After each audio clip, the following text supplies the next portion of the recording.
회장님, 이 문서는 잘못된 계약서입니다. 회장님이 위험해요. 12년 만에 할아버지 앞에 선 손자.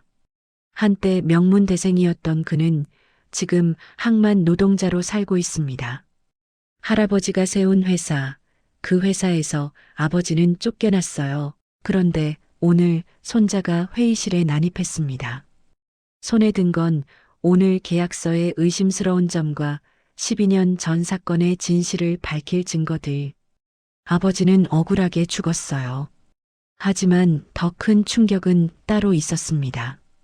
과연 이들한테는 어떤 사연이 있는 걸까요? 사연 시작 전 무료로 할 수 있는 구독과 좋아요를 눌러주시고 어디서 듣고 계신지 댓글 남겨주시면 그곳으로 행복과 행운이 가득히 다가가기를 바라겠습니다.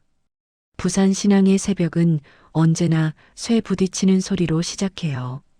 컨테이너를 옮기는 크레인 소리, 하역 노동자들의 거친 숨소리, 그리고 바닷바람에 실려오는 짠 냄새가 뒤섞인 이곳에서 저는 오늘도 하루를 시작했습니다. 이준호 29. 대학을 중퇴하고 이곳 야적장에서 계약직 하역 노동자로 일한 지 벌써 3년째예요. 새벽 5시 반 작업복을 입고 안전모를 쓰는 동안에도 손은 저절로 움직였어요.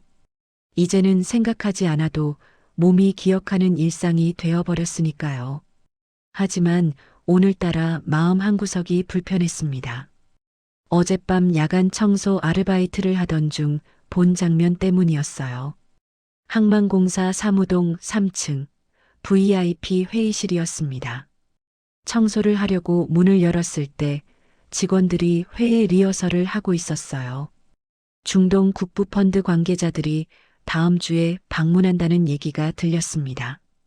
그런데 이상했어요. 통역사가 읽는 내용과 제가 우연히 본 계약서 문구가 달랐거든요. 저는 대학 시절 중동어를 전공했습니다. 비록 중퇴했지만 그 언어만큼은 아직도 읽을 수 있었어요. 계약서에는 분명 투자 지분에 대한 조항이 있었는데 통역 스크립트에는 그 부분이 축소되어 있었습니다. 실수일까요? 아니면 정말이지 왜 제가 이런 걸 신경 쓰고 있는지 모르겠어요. 저 같은 사람이 뭘 안다고, 뭘 할 수 있다고. 점심시간 동료들과 도시락을 먹으면서도 그 생각이 머릿속을 떠나지 않았습니다. 그때 제 휴대폰이 울렸어요. 모르는 번호였습니다. 전화를 받자마자 들려온 목소리는 낯설면서도 어딘가 익숙했어요. 할머니였습니다. 박영숙, 제 친할머니. 12년 만에 처음 듣는 목소리였어요. 할머니는 떨리는 목소리로 말씀하셨습니다. 준호야, 할머니다. 너 지금 어디 있니? 저는 아무 말도 할 수 없었어요. 12년 전 아버지가 횡령 혐의로 회사에서 쫓겨났을 때 할아버지는 우리 가족과 연을 끊었습니다. 그날 이후 저는 윤 씨 집안 사람이 아니었어요. 그런데 왜 지금 갑자기? 할머니 목소리에는 무언가 절박한 기운이 느껴졌습니다. 할머니. 겨우 한마디를 꺼냈을 때 할머니가 다시 말씀하셨어요. 준호야, 할머니가 미안하다. 12년 동안 한 번도 찾아가지 못해서 정말 미안해. 할머니는 우셨습니다. 전화기 너머로 들리는 할머니의 흐느낌에 제 가슴도 먹먹해졌어요.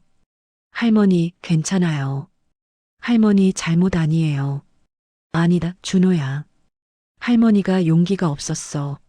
내 할아버지한테 한마디도 못하고 그저 지켜만 봤단다.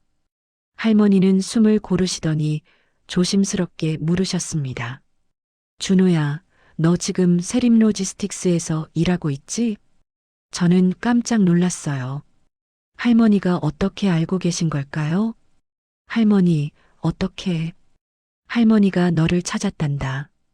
며칠 전에 뉴스에서 항만 노동자 이야기가 나왔는데 내 얼굴이 잠깐 나왔더구나. 할머니는 한참을 말을 잇지 못하시다가 다시 말씀하셨어요. 준호야, 할머니가 부탁이 하나 있다. 지금 회사에서 무슨 일이 벌어지고 있는지 할머니한테 말해줄 수 있겠니? 저는 혼란스러웠습니다. 할머니가 왜 회사 일을 물어보시는 걸까요? 무슨 일이요, 할머니? 내 할아버지가 지금 큰 계약을 추진하고 있단다. 중동 쪽 투자건인데 할머니는 그게 영 마음에 걸려. 할머니 말씀을 듣는 순간 어젯밤 본 회의실 장면이 떠올랐어요. 통역 스크립트와 계약서의 차이. 할머니의 불안한 직감. 이 모든 게 우연일까요? 할머니, 혹시 최도윤이라는 사람 아세요? 제가 물었을 때 할머니는 잠시 침묵하셨습니다. 알지. 내 할아버지가 가장 신뢰하는 사람이란다. 왜 그러니? 저는 어젯밤 본 것을 할머니께 조심스럽게 말씀드렸어요. 계약서와 통역 내용이 달랐던 것, 그리고 제가 느낀 이상한 기운에 대해서요. 할머니는 한동안 아무 말씀이 없으셨습니다. 전화기 너머로 할머니의 거친 숨소리만 들렸어요. 준호야, 조심해야겠구나. 할머니가 알아볼게. 너는 절대 위험한 일에 휘말리면 안 된다. 할머니, 괜찮아요. 저는, 아니다. 할머니가 지킬게. 이번엔 할머니가 나설 거야.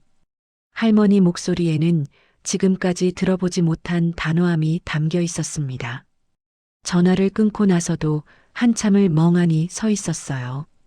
12년 만에 다시 연결된 할머니와의 인연. 그리고 제가 우연히 발견한 회사의 비밀. 이 모든 것이 어디로 향하고 있는 걸까요? 그날 밤 저는 다시 사무동 청소 아르바이트를 하러 갔습니다. VIP 회의실을 지나칠 때 불이 켜져 있었어요. 안을 살짝 들여다보니 둘째 삼촌, 윤태민이 최도윤과 대화를 나누고 있었습니다.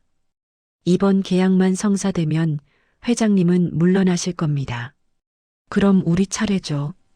최도윤의 목소리가 복도까지 들렸어요. 걱정 마십시오. 모든 건 계획대로 진행되고 있습니다. 12년 전처럼 말이죠. 12년 전이라는 말에 제 심장이 쿵 내려앉았습니다. 그건 아버지가 쫓겨난 바로 그 해였어요. 저는 조용히 그 자리를 벗어났습니다. 손이 떨렸어요. 이제 확실해졌습니다. 아버지를 모함한 사람들이 또다시 무언가를 꾸미고 있다는 것을요. 그리고 이번에는 할아버지가 그들의 목표라는 것도요. 집으로 돌아가는 길, 저는 할머니께 문자를 보냈습니다. 할머니, 제가 알아낸 게 있어요. 내일 만나요. 그날 밤 할머니는 잠을 이루지 못했어요. 12년 만에 손자와 통화를 했지만 마음은 더 무거워졌습니다. 준호가 발견한 계약서의 이상한 점들, 최도윤과 태민이 나누던 대화, 그리고 12년 전이라는 그 끔찍했던 시간, 모든 것이 다시 반복되고 있다는 불길한 예감이 들었어요. 새벽 5시, 영숙은 조용히 침대에서 일어났습니다. 옆에서 자고 있는 남편 경석의 얼굴을 바라봤어요. 한때는 믿음직했던 그 얼굴이 이제는 낯설게 느껴졌습니다. 당신은 정말 아무것도 모르는 건가요? 아니면 모른 척하는 건가요? 속으로 삼킨 질문이었어요. 영숙은 옷을 갈아입고 조용히 집을 나섰습니다. 기사에게 미리 연락을 해뒀어요. 부산 신항으로 가주세요. 부인, 그곳은 항만인데요? 알아요. 빨리 출발해주세요. 차 안에서 영숙은 손가락으로 핸드백을 만지작거렸습니다. 가방 안에는 오래된 사진 한 장이 들어 있었어요. 준호가 5살 때 찍은 가족 사진. 그때만 해도 모두가 행복했던 시절이었습니다. 2시간 후 차는 부산 신항 입구에 도착했어요. 영숙은 기사에게 잠시 기다리라고 하고 혼자 걸어 들어갔습니다. 야적장 한쪽에서 작업하는 노동자들이 보였어요. 그 중에서 준호를 찾는 건 어렵지 않았습니다. 멀리서도 알아볼 수 있었어요. 죽은 장남 태식을 그대로 빼닮은 뒷모습이었으니까요. 영숙은 컨테이너 뒤에 몸을 숨기고 손자를 지켜봤습니다. 준호는 무거운 짐을 나르면서도 허리를 꼿꼿이 세우고 있었어요. 땀이 얼굴을 타고 흘러내렸지만 표정은 담담했습니다. 저렇게 힘든 일을 시키다니. 영숙의 눈에 눈물이 고였어요. 명문대를 다니던 손자가 이제는 항만에서 육체 노동을 하고 있다니. 이 모든 게 누구 때문인가요? 영숙은 한참을 그렇게 서 있다가 조용히 돌아섰습니다. 아직은 다가갈 용기가 나지 않았어요. 집으로 돌아오는 길, 영숙은 기사에게 말했습니다. 잠시 다른 곳에 들렀다 갈게요. 차는 부산 해운대의 한 아파트 앞에 섰어요. 12년 만에 찾아온 곳이었습니다. 며느리 수진이 사는 곳이에요. 영숙은 떨리는 손으로 초인종을 눌렀습니다. 문이 열렸어요. 수진이 나타났습니다. 49살까지만 그보다 훨씬 나이 들어 보이는 얼굴이었어요. 어머님? 수진의 목소리는 떨렸습니다. 수진아, 나야. 두 여자는 한동안 말없이 서로를 바라봤어요. 수진이 먼저 문을 열어주었습니다. 들어오세요. 집안은 좁았지만 깨끗했어요. 낡은 소파, 작은 식탁, 그리고 벽에 걸린 준호의 졸업사진. 영숙은 그 사진을 보며 가슴이 아팠습니다. 차라도 한 잔 드릴게요. 수진이 부엌으로 갔어요. 영숙은 거실을 둘러보다가 책상 위에 약봉지를 발견했습니다. 혈압약, 위장약, 수면제. 수진아, 너 아프니? 부엌에서 수진의 대답이 들려왔어요. 괜찮아요, 어머님. 나이 들면 다 그렇죠. 하지만 목소리에는 지친 기운이 가득했습니다. 수진이 차를 가지고 나와 영숙 앞에 앉았어요. 두 사람은 한동안 침묵했습니다. 영숙이 먼저 입을 열었어요. 수진아, 미안하다. 어머님, 12년 동안 한 번도 찾아오지 못해서 정말 미안해. 나는 겁이 많은 사람이야. 수진은 고개를 저었습니다. 아니에요, 어머님. 어머님이 보내주신 돈 덕분에 준호를 키울 수 있었어요. 영숙은 깜짝 놀랐어요. 너 어떻게 알았니? 매달 15일 익명으로 들어오는 300만 원. 그게 누군지 모를 리 없죠. 수진의 눈에도 눈물이 맺혔습니다. 어머님 덕분에 준호가 밥 굶지 않고 자랐어요. 진심으로 감사드려요. 영숙은 수진의 손을 꼭 잡았어요. 거칠고 트인 손이었습니다. 식당에서 설거지를 하며 생계를 이어온 손이었어요. 수진아, 이제라도 내가 바로잡을게. 준호를 다시 집으로 데려올게. 하지만 수진은 고개를 저었습니다. 어머님, 그건 안 돼요. 왜? 준호는 절대 그 집에 들어가지 않을 거예요. 할아버지를 용서하지 않았거든요. 수진은 잠시 망설이다가 말을 이었어요. 사실은 제가 더 걱정되는 게 있어요. 무슨 걱정? 준호가 요즘 이상해요. 뭔가 위험한 일을 하려는 것 같아요. 영숙의 가슴이 철렁 내려앉았습니다. 혹시 회사 일 때문에? 어머님도 아세요? 수진이 놀란 표정으로 물었어요. 영숙은 어제 준호와 나눈 통화 내용을 수진에게 들려줬습니다. 계약서의 이상한 점, 최도윤과 태민의 대화, 그리고 12년 전이라는 말. 수진의 얼굴이 창백해졌어요.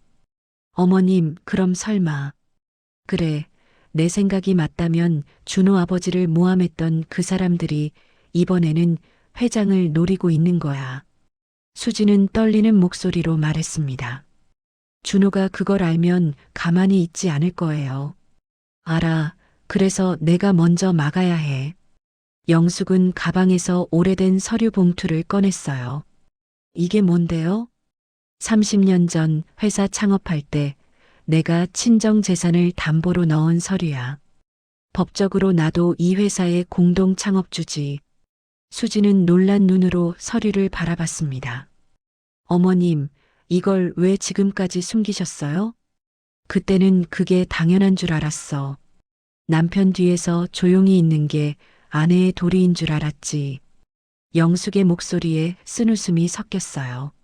하지만 이제는 달라. 내 손자를 지키기 위해서라면 나도 싸울 수 있어.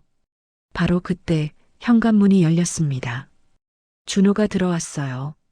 작업복을 입은 채 땀범벅이 된 모습이었습니다. 준호는 거실에 앉아 있는 영숙을 보고 멈칫했어요. 할머니, 영숙도 자리에서 일어났습니다. 12년 만에 마주본 할머니와 손자. 준호의 눈에 복잡한 감정이 스쳤어요. 그리움, 원망, 그리고 혼란. 준호야. 영숙이 한 걸음 다가갔습니다. 하지만 준호는 뒤로 물러섰어요. 왜 오셨어요? 차갑게 쏟아진 질문이었습니다. 준호야, 할머니가 할 말이 있어서. 12년 동안 할 말이 없으시더니 이제 와서 무슨 말씀을 하시려고요? 준호의 목소리에는 억눌린 분노가 담겨 있었어요. 수진이 황급히 나섰습니다. 준호야, 할머니는. 엄마, 괜찮아요. 준호는 영숙을 똑바로 바라봤습니다. 할머니, 저는 윤씨 집안 사람 아니에요. 12년 전에 할아버지가 그렇게 말씀하셨잖아요. 준호야, 그건. 됐어요. 저 씻고 나올게요.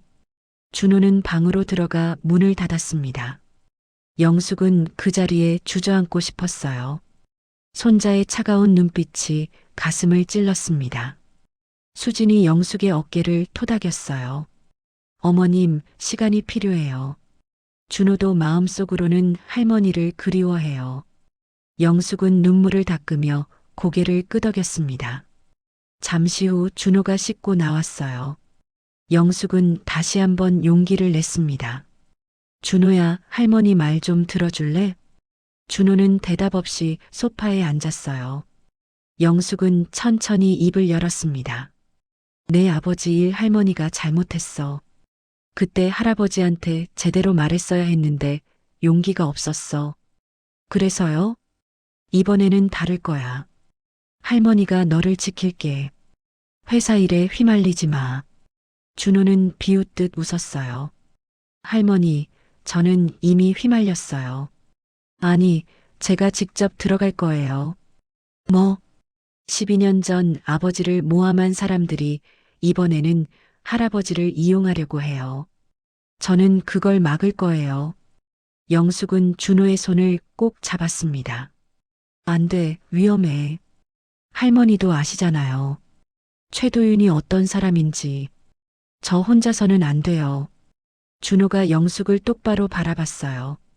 할머니, 저랑 같이 싸워주실 거예요? 영숙은 손자의 눈을 보며 깨달았습니다. 이 아이는 이미 결심했구나. 그리고 이제는 할머니인 자신이 선택해야 할 차례라는 것을요. 그래, 할머니가 함께 싸울게. 영숙의 대답에 준호의 표정이 조금 풀렸어요. 고마워요, 할머니. 그날 밤 영숙은 집으로 돌아왔습니다. 경석은 서재에서 서류를 보고 있었어요. 어디 갔다 오는 거요? 산책 좀 했어요. 영숙은 담담하게 대답했습니다. 경석은 더 이상 묻지 않았어요. 영숙은 자신의 방으로 들어가 서랍을 열었습니다. 그 안에는 30년간 모아온 회사 관련 서류들이 있었어요. 이제 시작이야. 영숙은 조용히 중얼거렸습니다.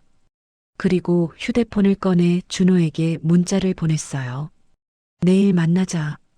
할머니가 계획이 있다. 다음 날 아침 영숙은 평소보다 일찍 일어났어요. 남편 경석은 이미 회사로 출근한 뒤였습니다. 영숙은 식탁에 혼자 앉아 커피를 마시며 생각에 잠겼어요. 어젯밤 준호에게 보낸 문자 메시지. 내일 만나자. 할머니가 계획이 있다. 하지만 정작 구체적인 계획은 아직 없었습니다. 그저 손자를 지켜야 한다는 마음뿐이었어요. 영숙은 서재로 들어가 오래된 서류 상자를 꺼냈습니다. 30년 전 회사를 창업할 때 자신이 친정 재산을 담보로 넣었던 문서들이에요.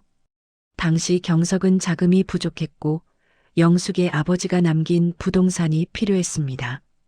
하지만 그 사실을 아는 사람은 아무도 없었어요. 경석조차 그게 얼마나 큰 희생이었는지 몰랐습니다. 이제는 말해야 할 때야. 영숙은 서류를 가방에 넣으며 중얼거렸어요. 오전 10시 영숙은 부산행 기차를 탔습니다. 2시간 후 영숙은 수진의 집 앞에 도착했어요. 초인종을 누르자 수진이 문을 열어줬습니다. 어머님, 어서 오세요. 준호는 아직 안 왔어요. 곧 올 거예요. 두 사람은 거실에 앉아 차를 마시며 기다렸습니다. 30분쯤 지났을 때 현관문이 열렸어요. 준호였습니다. 할머니, 준호야, 어서 와. 준호는 어색하게 소파에 앉았어요. 영숙은 가방에서 서류 봉투를 꺼냈습니다. 이게 뭐예요? 준호가 물었어요. 30년 전 회사 창업 서류야. 할머니가 친정 재산을 담보로 넣은 증거지. 준호는 놀란 표정으로 서류를 펼쳐봤습니다. 부동산 등기부등본, 담보 설정 계약서, 그리고 지분 계약서. 이게 진짜예요? 그럼 법적으로 할머니도 공동 창업주야. 지분은 없지만 담보 제공자로서 권리가 있어. 수진이 끼어들었어요. 어머님, 그럼 어머님도 회사 경영에 관여할 수 있다는 말씀이세요? 정확히는 중요한 계약에 대해 이의를 제기할 수 있지. 특히 회사 존립에 영향을 미치는 계약이라면. 영숙의 목소리에 힘이 실렸습니다. 준호는 잠시 생각하다가 입을 열었어요. 할머니, 그럼 이번 중동 계약을 막을 수 있어요? 막을 수는 있어. 하지만 그것만으로는 부족해. 우리는 최도윤과 태민이 뭘 하려는지 정확히 알아야 해. 준호가 고개를 끄덕였습니다. 제가 어젯밤에 더 알아봤어요. 준호는 휴대폰을 꺼내 사진 몇 장을 보여줬어요. 회의실에서 몰래 찍은 서류 사진이었습니다. 이게 중동 투자 계약서예요. 겉으로는 투자 유치처럼 보이지만 실제로는 경영권 이양 계약이에요.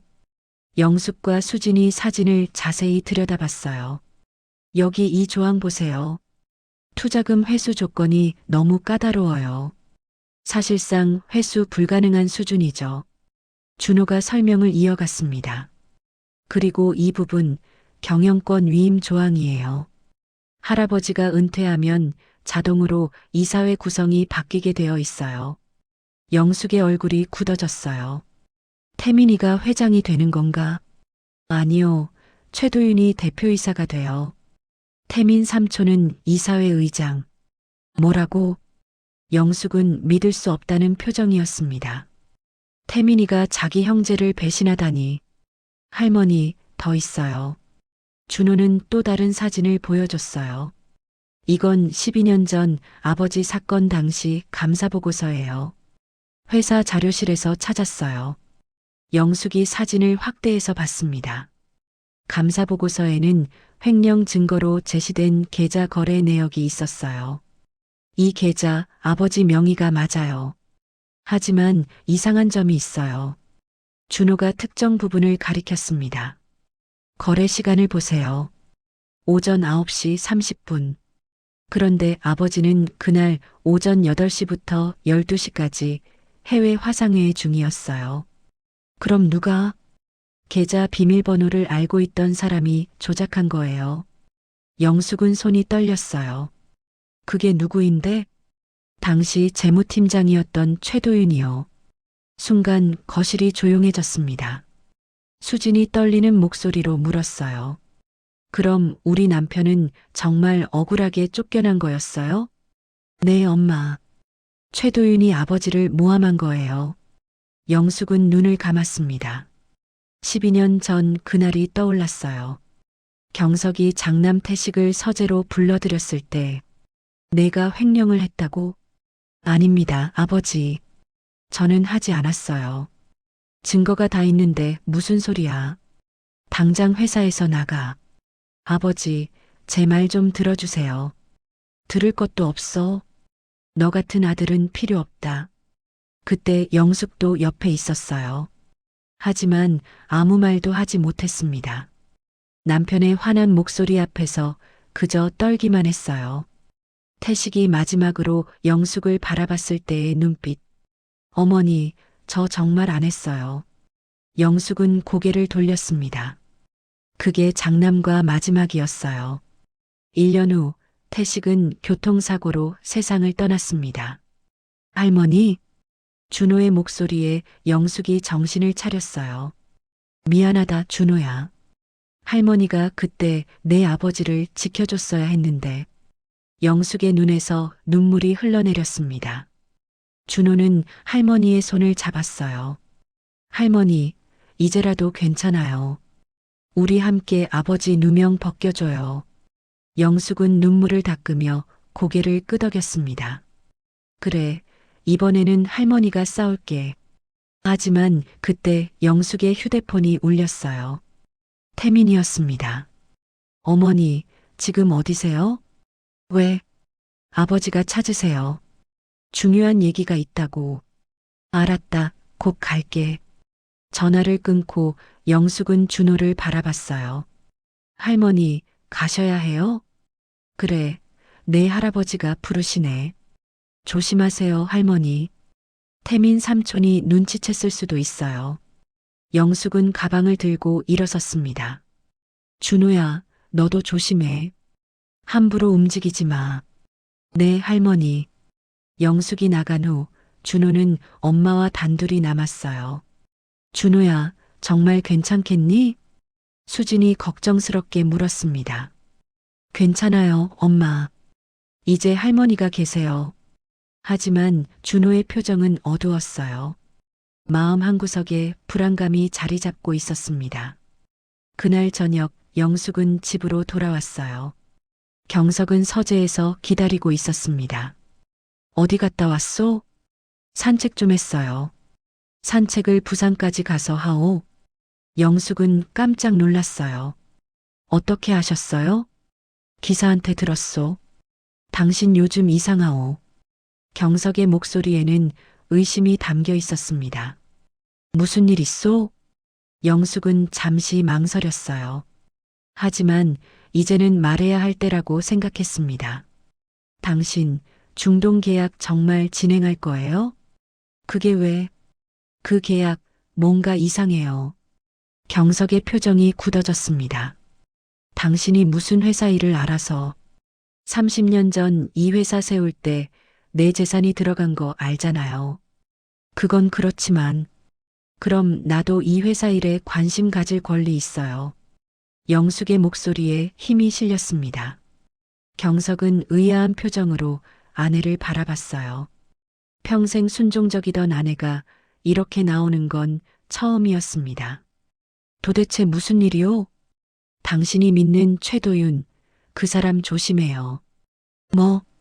그 사람 12년 전에도 우리를 속였어요. 경석의 얼굴이 붉어졌습니다. 지금 무슨 소리 하는 거요?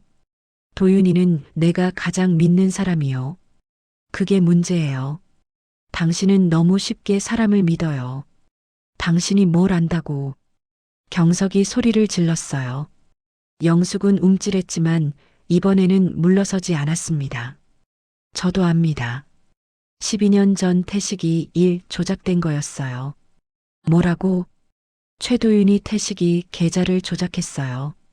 태식이는 억울하게 쫓겨난 거예요. 경석은 믿을 수 없다는 표정이었어요. 증거라도 있소? 있어요. 준호가 찾아냈어요. 준호? 그 애를 만났단 말이오? 경석의 목소리가 더 커졌습니다. 그래요, 만났어요. 내 손자인데 왜 못 만나요? 내가 그 집안과 인연 끊으라고 했잖소.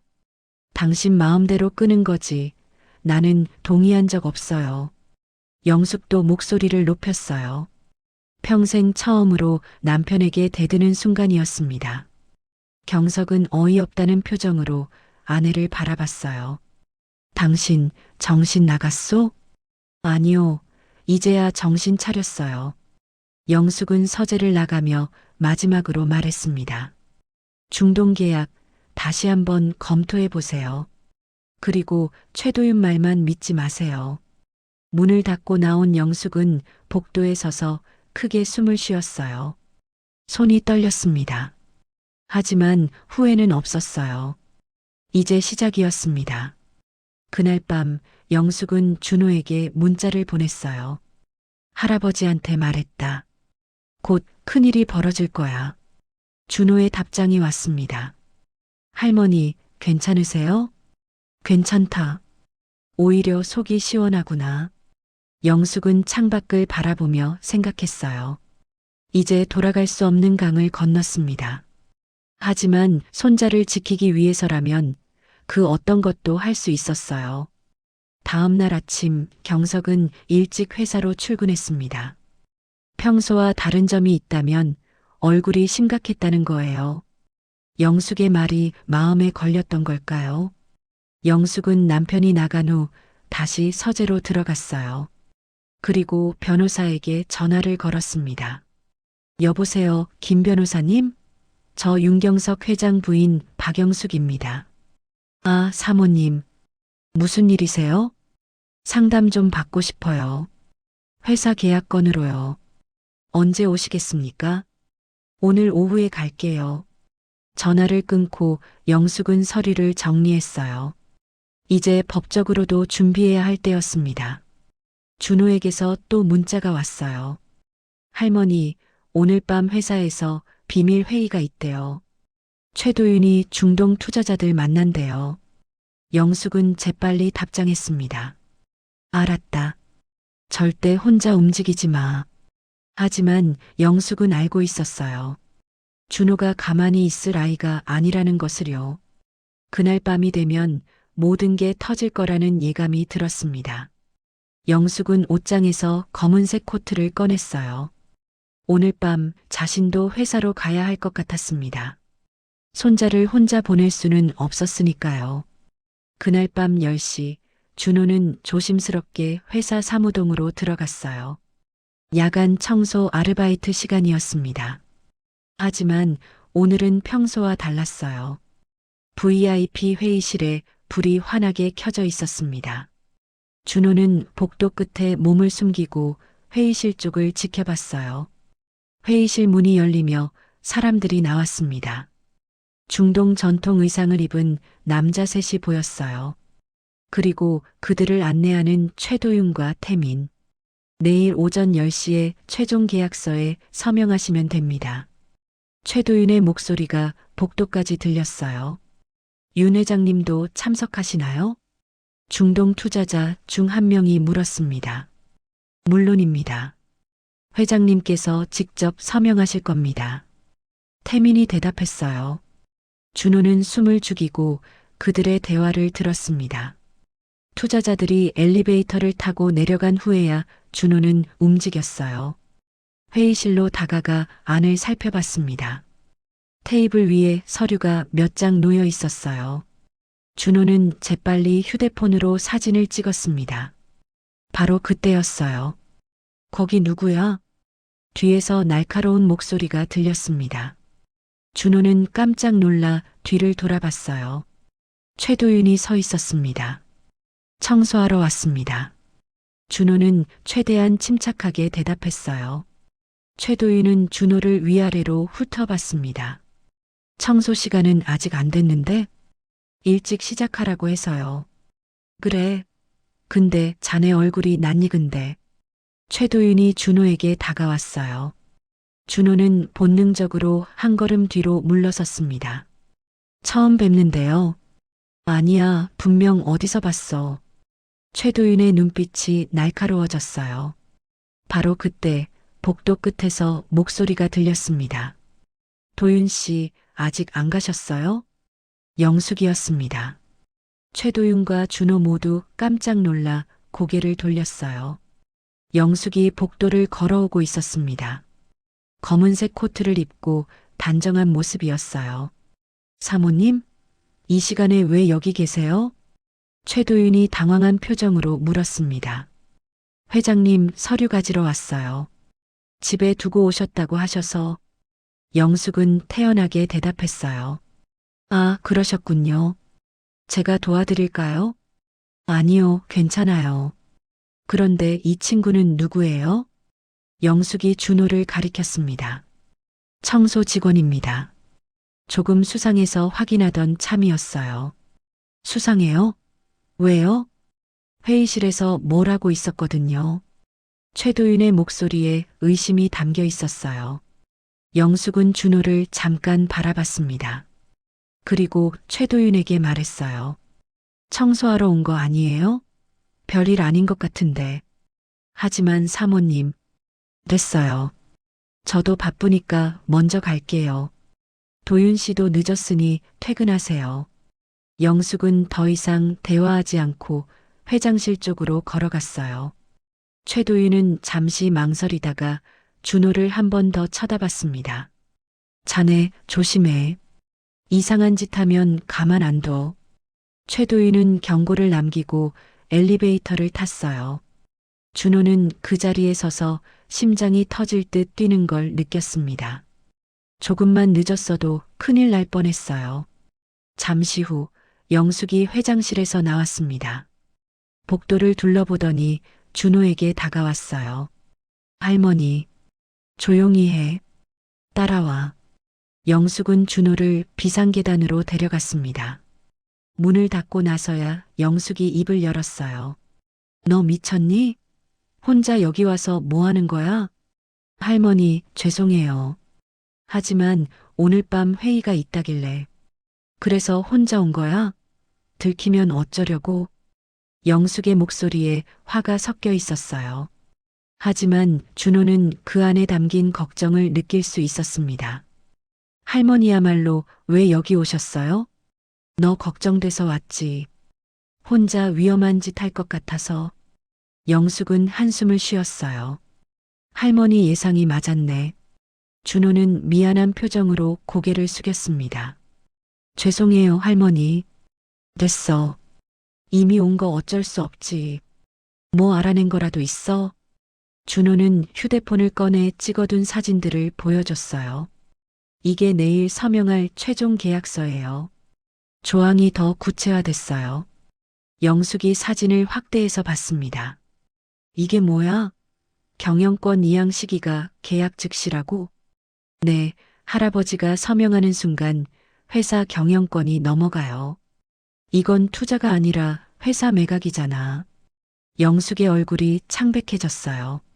할머니, 우리 내일 아침 계약 막아야 해요. 어떻게? 할머니가 공동 창업주 권리로 이의를 제기하세요.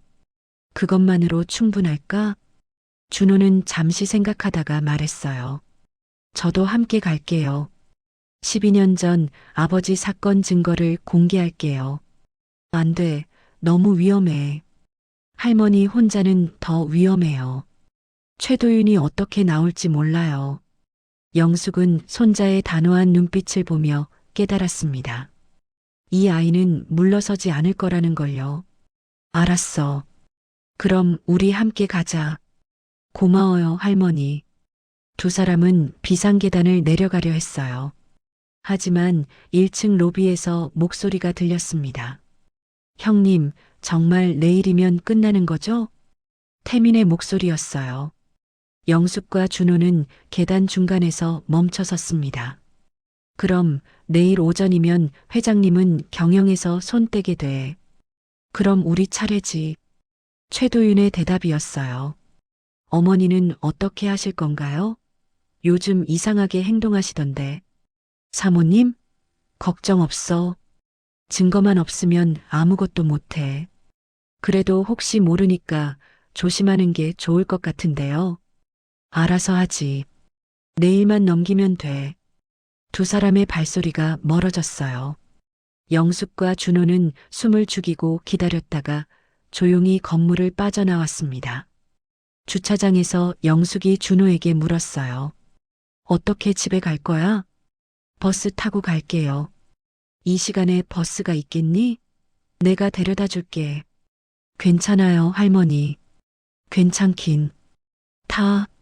영숙은 차 문을 열어줬어요. 준호는 결국 할머니 차에 탔습니다. 부산으로 가는 길, 두 사람은 한동안 말이 없었어요. 영숙이 먼저 입을 열었습니다. 준호야, 내 아버지 얘기 좀 해줄래? 준호는 창밖을 바라보며 대답했어요. 아버지는 좋은 분이었어요. 저한테 항상 정직하게 살라고 하셨죠. 그래. 회사에서 쫓겨난 날 아버지가 우셨어요. 처음 보는 모습이었어요. 준호의 목소리가 떨렸습니다. 아버지는 끝까지 억울하다고 하셨어요. 자기는 안 했다고. 미안하다, 준호야. 할머니가 그때 내 아버지를 믿었어야 했는데. 할머니 잘못 아니에요. 할아버지도 삼촌도 모두 아버지를 의심했잖아요. 준호는 눈물을 참으며 말을 이었어요.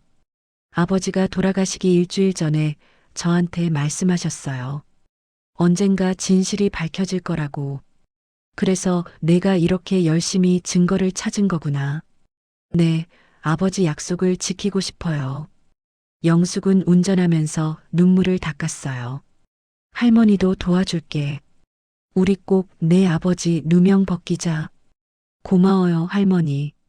차는 부산 해운대 수진의 집 앞에 도착했어요. 준호가 내리려는데 영숙이 불렀습니다. 준호야. 네. 내일 계약 자리에 나올 때 정장 입고 와. 정장이요? 그래. 너는 윤 씨 집안의 정당한 후계자야. 당당하게 들어가야지. 준호는 잠시 망설이다가 고개를 끄덕였어요. 알겠어요, 할머니. 그리고 준호야, 사랑한다. 영숙의 말에 준호는 깜짝 놀랐습니다. 할머니가 처음으로 해주는 말이었어요. 저도 사랑해요, 할머니. 준호는 차에서 내려 집으로 들어갔어요. 영숙은 손자가 들어가는 모습을 지켜보다가 차를 출발시켰습니다. 집으로 돌아가는 길 영숙은 생각했어요. 내일이면 모든 게 결판날 거라고. 30년간 쌓아온 침묵을 깨고 진실을 드러낼 때가 왔다고. 집에 도착했을 때는 자정이 넘어 있었어요. 경석은 이미 자고 있었습니다. 영숙은 옷장을 열어 내일 입을 옷을 꺼냈어요. 격식 있는 검은색 정장. 30년 전 회사 창립 기념식 때 입었던 옷이었습니다. 그때는 남편 뒤에서 조용히 서 있기만 했었죠. 하지만 내일은 달라요. 내일은 영숙이 앞에 설 차례였습니다. 영숙은 정장을 다림질하며 중얼거렸어요. 경석 씨, 미안해요. 하지만 이제는 나도 싸워야 해요. 다음 날 아침 9시. 영숙은 일찍 일어나 준비를 마쳤어요. 거울을 보니 낯선 자신이 보였습니다. 30년 만에 다시 입은 정장.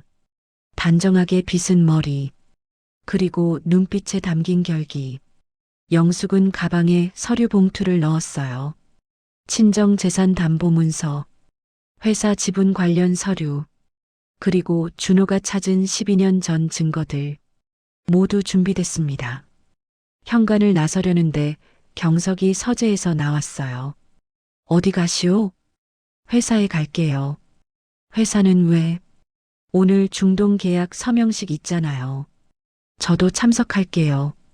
경석은 놀란 표정이었어요. 당신이 왜? 제가 공동 창업주니까요. 당연히 참석해야죠. 영숙은 태연하게 대답하고 집을 나섰습니다. 경석은 멍하니 아내의 뒷모습을 바라봤어요. 뭔가 큰일이 벌어질 것 같은 예감이 들었습니다. 같은 시각, 부산. 준호도 정장을 입고 있었어요. 오래전 아버지의 정장이었습니다. 수진이 옆에서 넥타이를 매주며 말했어요. 준호야, 정말 괜찮겠니? 괜찮아요, 엄마. 오늘 아버지 누명 벗길 거예요. 조심해야 해. 위험할 수도 있어. 할머니가 계세요. 걱정 마세요. 준호는 어머니를 안아줬어요. 엄마, 저 다녀올게요. 응, 잘 다녀와. 준호는 집을 나서며 하늘을 올려다봤습니다. 맑은 가을 하늘이었어요. 아버지, 오늘 꼭 성공할게요. 준호는 혼잣말을 하고 서울행 기차에 올랐습니다. 오전 10시 계약 서명식. 영숙과 준호 두 사람의 싸움이 시작되는 순간이었어요. 다음 날 아침 9시 30분. 세림로지스틱스 본사 회의실 앞에는 이미 사람들이 모여 있었어요. 중동 투자자들, 법무팀, 그리고 언론 관계자들까지 오늘 계약이 얼마나 큰 건인지 보여주는 광경이었습니다. 윤경석 회장은 회장실에서 최종 서류를 검토하고 있었어요. 옆에는 최도윤이 서 있었습니다. 회장님, 10분 후면 시작합니다. 준비되셨습니까? 그래, 이번 계약으로 회사가 한 단계 더 도약할 수 있겠지. 경석은 만족스러운 표정이었어요. 물론입니다. 회장님의 마지막 업적이 될 겁니다. 최도윤의 입가에 미소가 스쳤습니다. 그때 회장실 문이 열렸어요. 태민이 들어왔습니다. 아버지, 준비 다 되셨어요? 응, 이제 내려가자. 경석이 자리에서 일어나려는데 비서가 급히 들어왔어요. 회장님, 사모님께서 오셨습니다. 뭐, 영숙이가? 경석은 놀란 표정이었어요. 네, 지금 로비에 계십니다. 최도윤과 태민이 서로 눈빛을 교환했습니다. 어머니가 왜 오셨을까요? 태민이 불안한 표정으로 물었어요. 모르겠군. 일단 내려가 보지. 경석은 서둘러 로비로 내려갔어요. 영숙이 서 있었습니다. 검은색 정장을 입고 단정한 모습이었어요. 여보, 왜 왔소? 오늘 중요한 계약이잖아요. 당연히 참석해야죠. 영숙의 목소리는 차분했습니다. 하지만 회사 일은 제가 공동 창업주인 거 잊으셨어요? 영숙의 말에 경석이 당황했어요. 주변 직원들이 웅성거리기 시작했습니다. 최도윤이 재빨리 개입했어요. 사모님, 회의실로 가시죠. 곧 시작합니다. 그러죠. 영숙은 태연하게 엘리베이터를 탔습니다. 경석과 태민, 최도윤도 함께 탔어요. 엘리베이터 안은 침묵이 흘렀습니다. 영숙은 가방을 꽉 쥐고 있었어요. 안에는 모든 증거가 들어 있었습니다. 3층 VIP 회의실, 넓은 테이블에 중동 투자자 3명이 앉아 있었어요. 통역사와 법무팀 변호사들도 자리에 있었습니다. 경석이 들어서자 모두 일어나 인사했어요. 환영합니다, 윤 회장님. 중동 투자단 대표가 손을 내밀었습니다. 오랜만입니다. 오늘 좋은 결과 있기를 바랍니다. 경석이 악수를 나눴어요. 영숙도 뒤따라 들어왔습니다. 이분은? 투자자가 물었어요. 제 아내입니다. 아, 사모님. 반갑습니다. 영숙은 공손하게 인사하고 경석 옆자리에 앉았어요. 최도윤의 표정이 굳어졌습니다. 회의가 시작됐어요. 최도윤이 계약서를 설명하기 시작했습니다. 이번 계약은 총 5천억 원 규모의 투자입니다. 귀사는 우리 회사 지분 40%를. 설명이 진행되는 동안 영숙은 조용히 듣고 있었어요. 하지만 눈빛은 날카로웠습니다.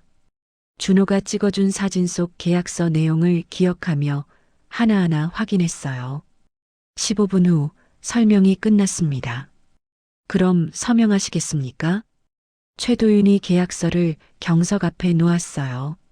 경석이 펜을 들려는 순간이었습니다. 잠깐만요. 영숙이 손을 들었어요. 회의실이 조용해졌습니다. 무슨 일이요, 여보? 경석이 당황한 표정으로 물었어요. 계약서 좀 볼 수 있을까요? 당신이 왜? 공동 창업주로서 당연한 권리 아닌가요? 영숙은 계약서를 가져와 천천히 읽기 시작했어요. 최도윤의 이마에 땀이 맺혔습니다. 사모님, 이미 법무팀에서 다 검토했습니다. 그래도 제가 직접 확인하고 싶어요.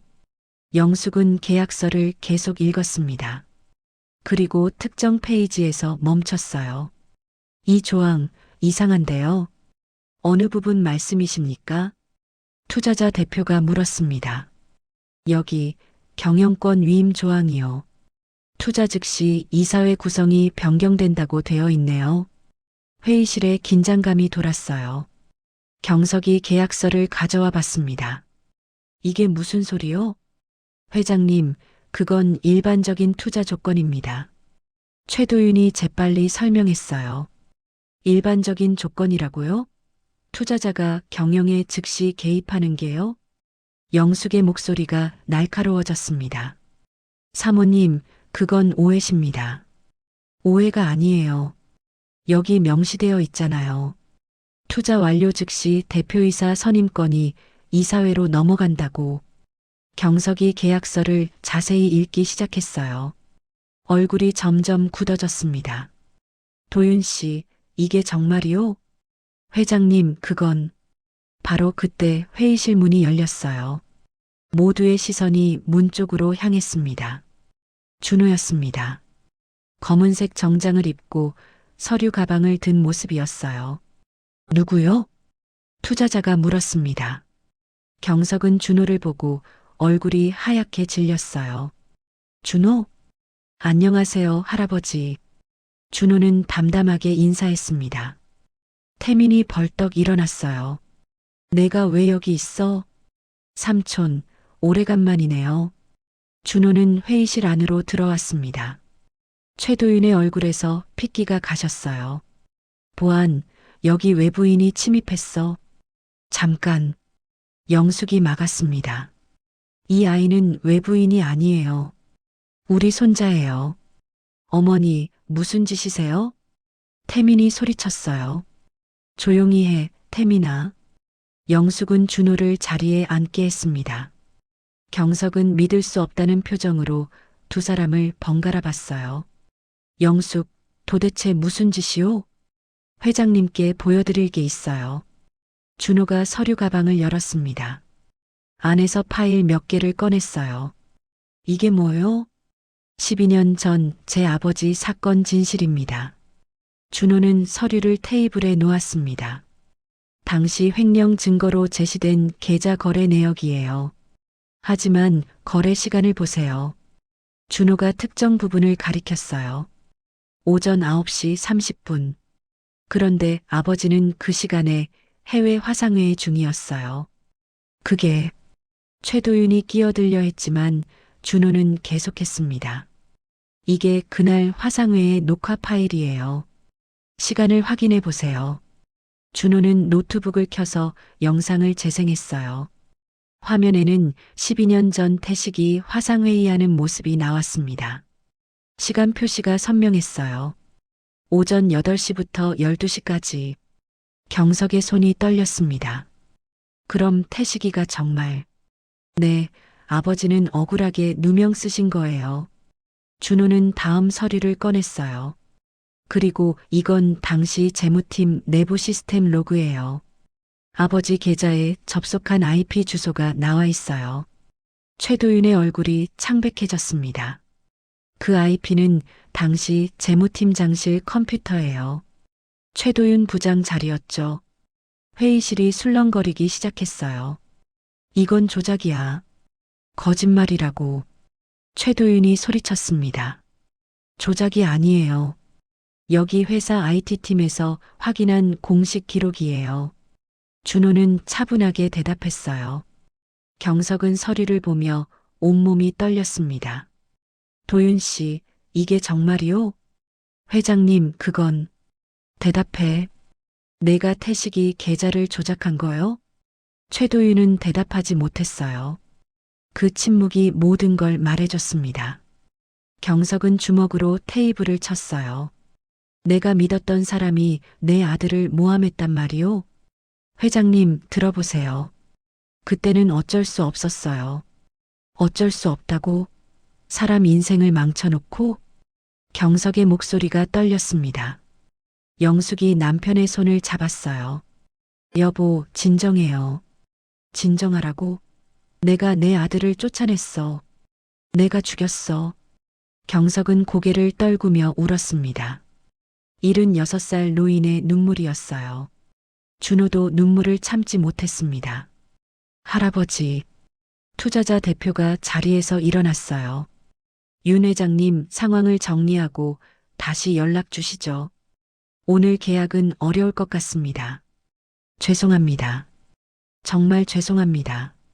경석은 고개를 숙였어요. 투자자들이 회의실을 나갔습니다. 회의실에는 가족들만 남았어요. 태민이 최도윤을 노려봤습니다. 형님, 이게 어떻게 된 거예요? 저한테는 완벽한 계획이라고 하셨잖아요. 태민 씨도 연루되어 있었어요? 준호가 물었습니다. 태민은 대답하지 못하고 고개를 돌렸어요. 영숙이 입을 열었습니다. 태민아, 너도 알고 있었니? 내 형이 억울하게 쫓겨난 거? 어머니, 저는. 대답해. 알고 있었어? 태민은 한참을 침묵하다가 작은 목소리로 대답했어요. 알고 있었어요. 영숙은 둘째 아들을 보며 눈물을 흘렸습니다. 왜 형을 지켜주지 않았어? 저도 회사가 필요했어요. 형이 없으면 제 차례니까. 내 차례라고? 경석이 태민을 바라봤어요. 아버지 회사가 그렇게 중요했니? 형보다? 태민은 대답하지 못했습니다. 최도윤이 조용히 회의실을 빠져나가려 했어요. 어디가? 준호가 막아섰습니다. 비켜. 안 돼요. 당신은 제 아버지 인생을 망쳤어요. 그냥 보낼 수 없어요. 내가 뭘 할 건데? 최도윤이 비웃었어요. 증거를 경찰에 제출할 거예요.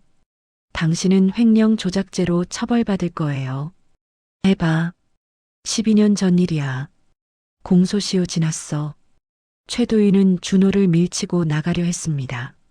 하지만 문 앞에 경찰이 서 있었어요. 최도윤 씨, 업무상 배임 및 문서 위조 혐의로 체포합니다. 이번 중동계약 건으로 고소장이 접수됐습니다. 동행하시죠. 경찰이 최도윤에게 수갑을 채웠어요. 영숙이 미리 준비한 일이었습니다. 최도윤은 끌려가면서 경석을 봤어요. 회장님, 저를 믿으셨잖아요. 경석은 고개를 돌렸습니다. 나가. 최도윤이 끌려간 후 회의실은 조용해졌어요. 경석은 준호를 바라봤습니다. 준호야. 내 할아버지. 할아버지가 미안하다. 내 아버지한테, 너한테, 모두에게. 경석의 목소리가 떨렸어요. 준호는 다가가 할아버지 앞에 섰습니다. 할아버지, 아버지는 항상 말씀하셨어요. 언젠가 진실이 밝혀질 거라고. 그래, 이제야 밝혀졌구나. 경석은 손자를 껴안았습니다. 12년 만에 포옹이었어요. 영숙도 다가가 두 사람을 안았습니다. 이제 됐어요. 이제 우리 다시 시작해요. 태민은 그 모습을 보며 조용히 회의실을 나갔어요. 자신이 끼어들 자리가 아니라는 걸 알았습니다. 그날 저녁 뉴스에서는 세림로지스틱스 내부 비리 사건이 대서특필됐어요. 하지만 윤 씨 가족은 뉴스를 보지 않았습니다. 경석의 집 거실에 모두 모여 있었어요. 경석, 영숙, 준호, 그리고 수진까지 12년 만에 다시 모인 가족이었습니다. 그날 밤 윤 씨 집안의 거실은 이상한 정적에 휩싸여 있었어요. 경석은 소파에 앉아 멍하니 허공을 바라봤습니다. 영숙은 부엌에서 차를 끓이고 있었어요. 준호는 창가에 서서 밤하늘을 보고 있었습니다.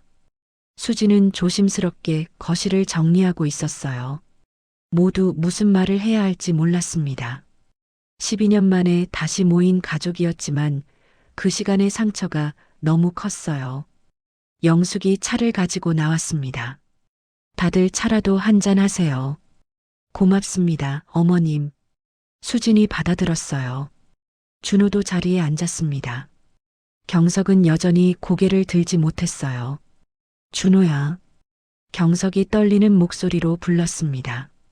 내 할아버지. 할아버지가 정말 미안하다. 내 아버지를 못 믿은 것도, 너희 가족을 버린 것도, 경석의 눈에서 눈물이 떨어졌어요. 괜찮아요, 할아버지. 괜찮을 리 없지. 12년이야. 12년 동안 너희를 외면했어. 경석은 얼굴을 손으로 가렸습니다. 영숙이 남편 옆에 앉았어요. 여보, 이제라도 바로잡으면 돼요. 어떻게 바로잡아? 태식이는 이미 죽었어. 경석의 목소리에 절망이 묻어났습니다. 준호가 입을 열었어요. 할아버지, 아버지는 항상 말씀하셨어요.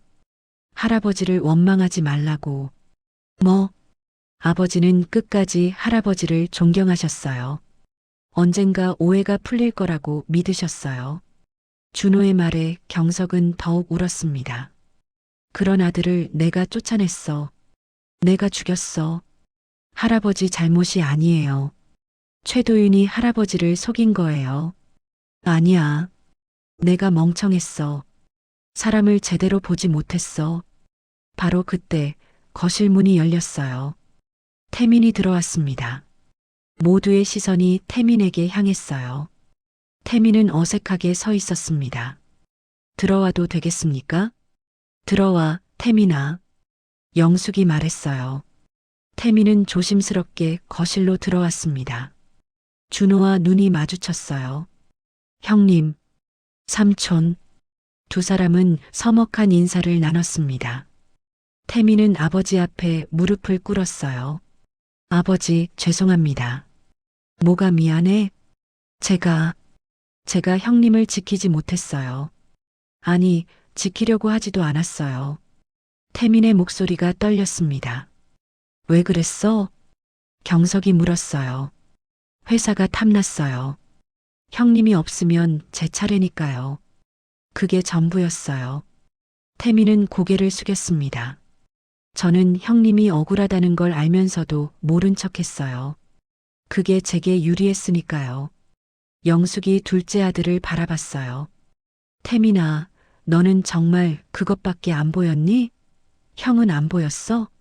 어머니, 내 형은 어렸을 때부터 너를 챙겼잖아. 학교에서 괴롭힘 당할 때 누가 너를 지켜줬어? 영숙의 목소리에 분노가 섞였어요. 태민은 대답하지 못했습니다. 준호가 끼어들었어요. 할머니, 됐어요. 이제 와서 후회해봤자 소용없어요. 준호야. 삼촌이 후회하든 말든 아버지는 돌아오지 않아요. 준호의 목소리는 차가웠습니다. 태민이 준호를 바라봤어요. 준호야, 삼촌이 정말 미안하다. 미안하다고 다해요? 12년 동안 우리가 어떻게 살았는지 아세요? 알아. 내가 조사했어. 조사요? 너희가 어떻게 사는지 궁금했어. 그래서 사람을 시켜 알아봤지. 태민은 주머니에서 사진 한 장을 꺼냈어요. 준호가 항만에서 일하는 모습이었습니다. 이걸 보면서 가슴이 아팠어. 조카가 저렇게 힘든 일을 하고 있는데 나는 편하게 살고 있었으니까. 그럼 왜 도와주지 않으셨어요? 용기가 없었어. 아버지한테 말씀드릴 용기도, 너한테 다가갈 용기도. 태민은 눈물을 흘렸습니다. 삼촌은 비겁했어요. 준호는 냉정하게 말했어요. 알아. 나는 비겁한 사람이야. 그때 수진이 입을 열었습니다.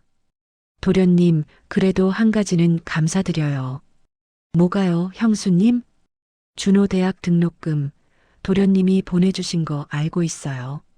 모두가 깜짝 놀라 태민을 바라봤어요. 그게 무슨 소리야? 영숙이 물었습니다. 태민 도련님이 준호 대학 4년 내내 등록금을 익명으로 보내주셨어요. 수진의 말에 준호도 놀랐어요. 삼촌이요? 그래. 형수님이 어떻게 아셨어요? 태민이 당황한 표정으로 물었습니다. 입금자 이름이 윤으로 시작했어요. 그리고 금액이 정확히 등록금이었고요. 수지는 미소를 지었어요. 처음엔 시어머님인 줄 알았는데 나중에 알았어요.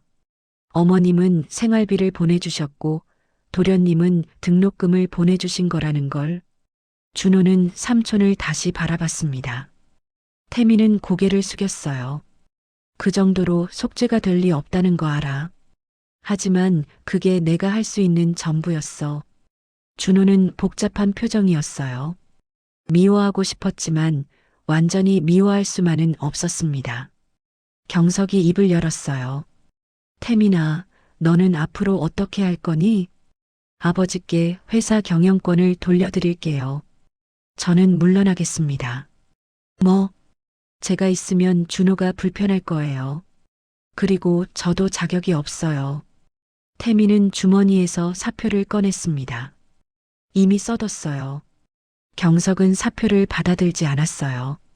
넌 계속 일해. 아버지, 대신 조건이 있어.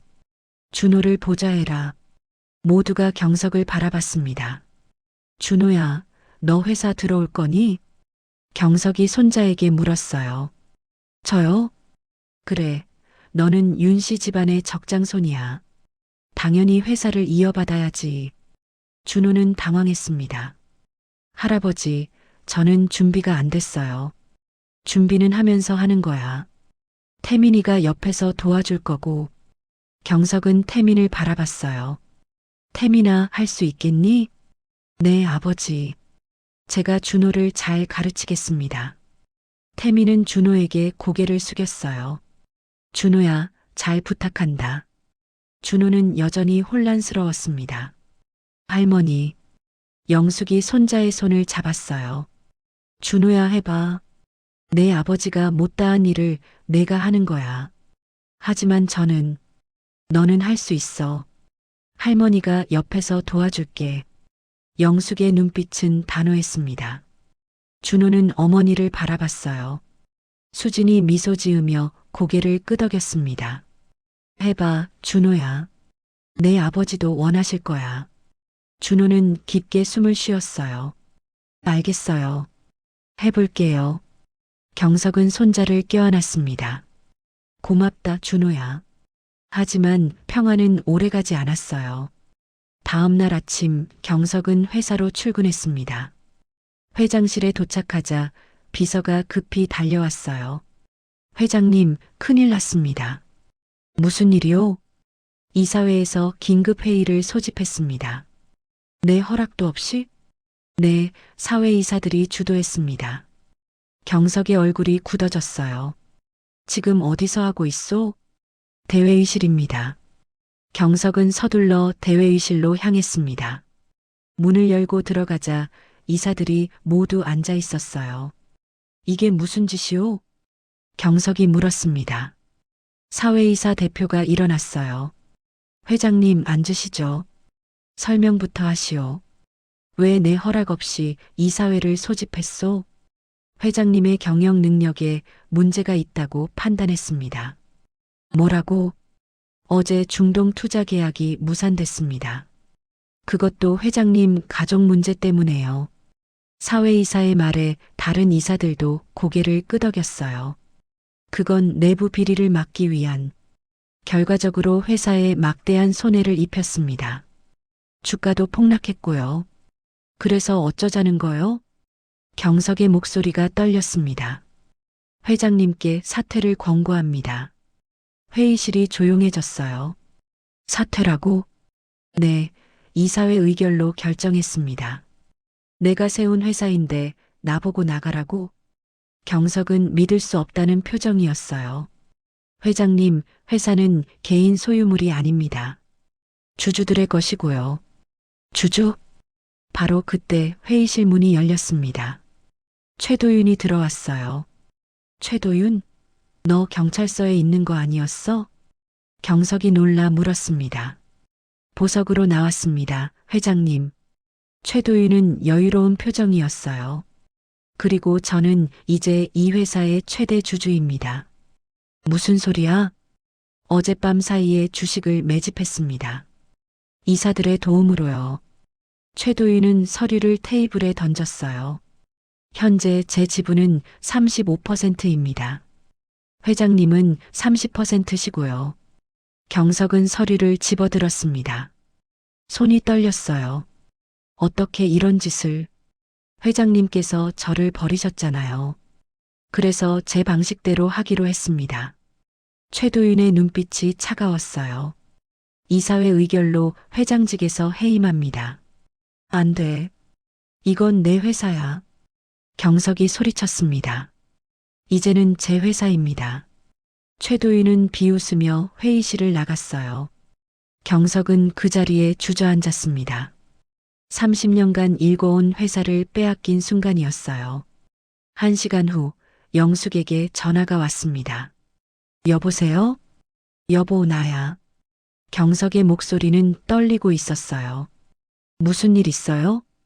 회사를 빼앗겼어. 뭐라고요? 영숙은 급히 회사로 향했습니다.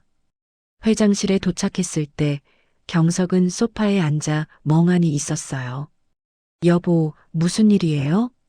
영숙이 다가갔습니다. 경석은 모든 상황을 설명했어요.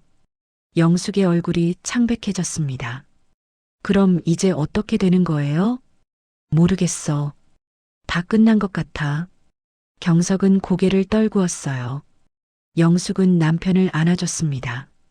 괜찮아요. 우리 다시 시작하면 돼요. 무슨 수로? 회사도 없는데. 회사가 전부는 아니잖아요. 우리한테는 가족이 있어요.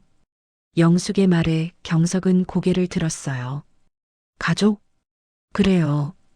준호도 있고 수진도 있고 우리 모두 함께 있잖아요. 하지만 영숙은 남편의 손을 꼭 잡았습니다. 여보, 회사를 잃어도 우리는 가족을 되찾았어요. 그게 더 중요해요. 경석은 아내의 눈을 바라봤어요. 그 눈빛에서 힘을 얻었습니다. 그래, 당신 말이 맞아. 두 사람은 조용히 앉아 있었어요. 30년 인생이 무너지는 순간이었지만 동시에 새로운 시작의 순간이기도 했습니다. 저녁 준호에게서 전화가 왔어요. 할머니, 뉴스 봤어요. 괜찮으세요? 응, 괜찮아. 준호야. 할아버지는요? 충격이 크시지만 견디실 거야. 제가 지금 올라갈까요? 영숙은 잠시 생각했어요. 아니, 내일 와. 오늘은 우리 둘이서 좀 있을게. 알겠어요, 할머니. 사랑해요. 나도 사랑한다, 준호야. 전화를 끊고 영숙은 창밖을 바라봤습니다. 서울 야경이 반짝이고 있었어요. 저 많은 불빛 중 하나가 자신들의 회사였는데 이제는 남의 것이 됐습니다. 하지만 영숙은 후회하지 않았어요. 회사를 잃었지만 가족을 되찾았으니까요. 그게 더 중요했습니다. 경석이 영숙 옆에 섰어요. 미안하오, 당신. 뭐가요? 당신 재산까지 날려서. 괜찮아요. 우리 다시 시작하면 돼요. 두 사람은 손을 맞잡고 야경을 바라봤습니다. 폭풍 같은 하루가 지나가고 있었어요. 하지만 내일은 또 다른 날이 올 것입니다. 그리고 그날은 희망의 날일 거예요. 일주일이 지났습니다. 윤경석은 회장직에서 물러나 집에만 있었어요. 하루 종일 서재에 앉아 창밖만 바라봤습니다. 영숙은 그런 남편을 보며 가슴이 아팠어요. 30년간 일만 하던 사람이 갑자기 모든 걸 잃었으니까요. 여보, 밥 좀 드세요. 영숙이 서재 문을 열고 들어갔습니다. 배고프지 않소? 그래도 드셔야죠. 됐어. 혼자 있고 싶소. 경석의 목소리는 무기력했어요. 영숙은 한숨을 쉬며 문을 닫았습니다. 거실로 나오니 준호가 와 있었어요. 할머니, 할아버지 어떠세요? 안 좋아. 아무것도 안 드시고 말씀도 없으셔. 제가 들어가 볼까요? 아직은 좀 그런 것 같아. 시간이 필요하실 거야. 준호는 안타까운 표정이었어요. 할머니, 그런데 제가 알아낸 게 있어요. 뭔데? 준호는 가방에서 서류를 꺼냈습니다. 최도윤이 주식을 매집한 방법을 조사했어요. 그래서 불법이에요. 내부자 거래예요. 영숙의 눈이 커졌어요. 확실해? 네, 여기 증거가 있어요. 최도윤은 계약 무산 정보를 미리 알고 주가가 떨어질 때 주식을 샀어요. 그건 명백한 범죄잖아. 맞아요. 그리고 이사들도 공모했어요. 준호는 또 다른 서류를 보여줬어요. 이사들이 주식을 팔고 최도윤에게 넘긴 거래 내역이에요. 시세보다 훨씬 싼 가격으로요. 영숙은 서류를 자세히 봤습니다. 이걸 금융감독원에 신고하면 최도윤과 이사들 모두 처벌받을 거예요. 그리고 거래가 무효가 되면 회사를 되찾을 수 있어. 영숙의 눈에 희망이 보였어요. 준호야, 이거 확실한 거지? 네, 변호사한테도 확인받았어요. 좋아, 바로 신고하자. 영숙은 서재로 갔습니다. 여보, 나와보세요. 왜 그러시오? 준호가 중요한 걸 발견했어요. 경석은 마지못해 거실로 나왔어요. 준호가 모든 증거를 설명했습니다. 경석의 표정이 조금씩 살아났어요. 이게 정말이야? 네, 할아버지. 최도윤의 주식 매입은 불법이에요. 그럼 회사를 되찾을 수 있어요. 경석은 서류를 꼭 쥐었습니다. 준호야, 고맙다. 할아버지, 아직 끝난 게 아니에요. 우리 함께 싸워요. 경석은 일주일 만에 처음으로 미소를 지었어요. 그래, 싸우자. 다음 날 아침, 금융감독원에 정식 고발장이 접수됐습니다. 동시에 검찰에도 고소장이 들어갔어요. 오후 2시, 세림로지스틱스 본사에 금융감독원 조사관들이 들이닥쳤습니다. 최도윤은 회장실에서 서류를 정리하고 있었어요. 무슨 일이요? 최도윤 씨, 내부자 거래 및 주가 조작 혐의로 조사받으셔야겠습니다. 뭐라고?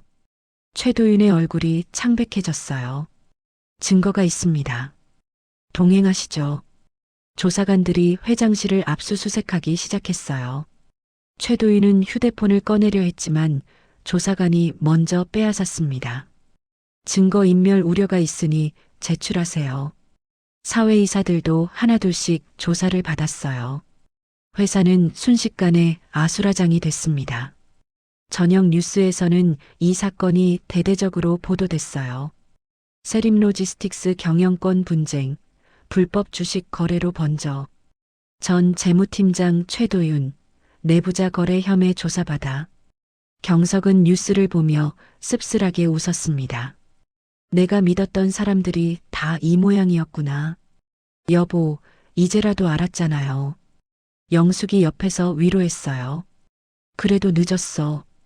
태식이는 이미 죽었고, 늦지 않았어요. 준호가 있잖아요. 영숙은 남편의 손을 잡았습니다.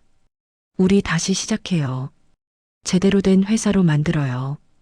경석은 고개를 끄덕였어요. 사흘 후 금융감독원 조사 결과가 나왔습니다. 최도윤의 주식 거래는 명백한 불법이었어요. 사회이사들의 공모도 확인됐습니다. 거래는 전부 무효 처리됐어요. 회사 경영권은 다시 경석에게 돌아왔습니다. 하지만 경석은 복귀하지 않았어요. 대신 이사회를 소집했습니다. 회의실에는 새로운 사회이사들이 앉아 있었어요. 그리고 준호도 있었습니다. 경석이 입을 열었어요.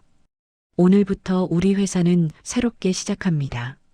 모두가 경석을 바라봤어요. 저는 회장직을 사임합니다. 회장님? 새 사회이사가 놀라 물었습니다. 대신 제 손자 이준호를 후계자로 지명합니다. 준호는 깜짝 놀랐어요. 할아버지, 저는 아직 준비됐어. 내가 이번에 회사를 구했잖아. 경석은 준호를 바라봤습니다. 그리고 나는 이제 믿을 만한 사람을 봤어. 바로 너야. 준호는 할아버지의 눈을 보며 깨달았어요.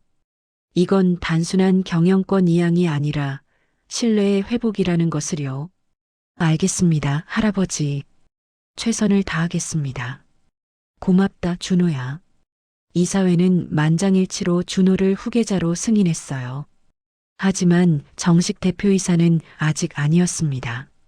준호는 먼저 전략기획실장으로 임명됐어요. 경석은 회장직을 유지하되 실무는 준호에게 맡기기로 했습니다. 그날 저녁 준호는 아버지 묘소를 찾았어요. 12년 만에 당당하게 찾아온 아버지 묘였습니다. 아버지, 저 왔어요. 준호는 묘비 앞에 무릎을 꿇었어요. 아버지 누명 벗겼어요. 이제 모두가 아버지가 억울했다는 걸 알아요. 준호의 눈에서 눈물이 흘렀습니다. 그리고 저 회사 들어갔어요. 아버지가 못다한 일 제가 할게요. 바람이 불어왔어요. 마치 아버지가 대답하는 것 같았습니다. 준호는 한참을 그렇게 앉아 있었어요.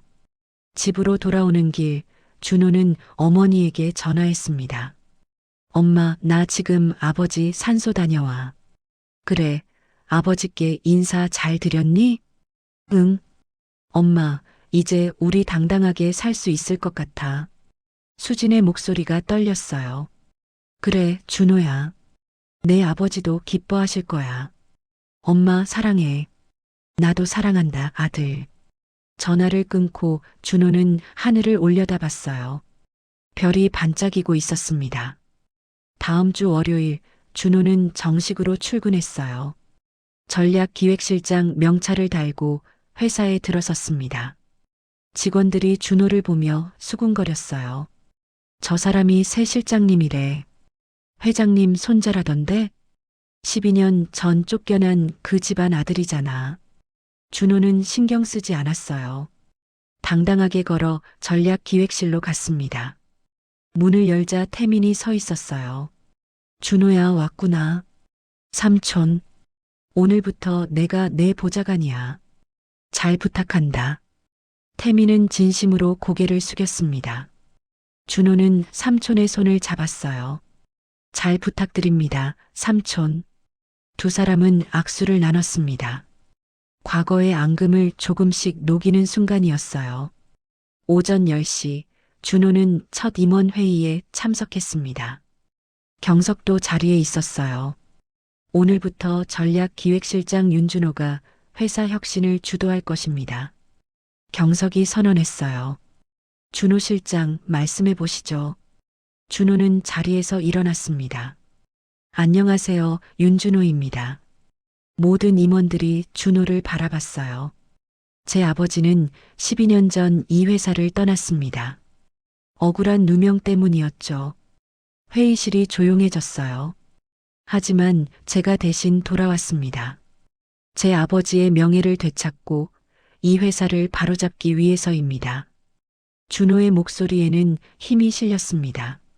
앞으로 우리 회사는 투명하게 운영될 것입니다. 비리는 용납하지 않겠습니다. 임원들이 긴장한 표정으로 고개를 끄덕였어요.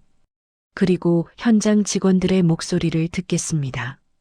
저도 그곳에서 일했으니까요. 준호는 자신 있게 말했습니다. 회의가 끝나고 경석이 준호를 불렀어요. 잘했어, 준호야. 고맙습니다, 할아버지. 내 아버지도 저렇게 당당했지. 경석의 눈에 그리움이 어렸어요. 할아버지, 아버지 얘기 좀 해주세요. 태식이? 그 애는 정말 착한 아이였어. 경석은 옛날을 회상했습니다. 어렸을 때부터 동생 챙기고 할머니 도와드리고 내가 바빠서 집에 못 올 때도 태식이가 다 알아서 했지. 그런 아버지를 할아버지는 준호의 목소리가 떨렸어요. 알아. 내가 잘못했어. 평생 후회하며 살 거야. 경석은 고개를 숙였습니다. 하지만 이제라도 바로잡을 수 있어서 다행이야. 내가 있어서. 할아버지. 준호야, 이 회사 잘 부탁한다. 내 아버지가 못다한 일을 내가 해줘. 네, 할아버지. 약속드릴게요. 두 사람은 마주보며 미소 지었어요. 그날 저녁 윤씨 집안에서는 작은 파티가 열렸습니다. 경석, 영숙, 준호, 수진, 그리고 태민까지 모두가 식탁에 둘러앉았어요. 오늘은 준호 취임 축하하는 자리야. 영숙이 음식을 차리며 말했습니다. 할머니, 제가 도와드릴게요. 수진이 일어났어요.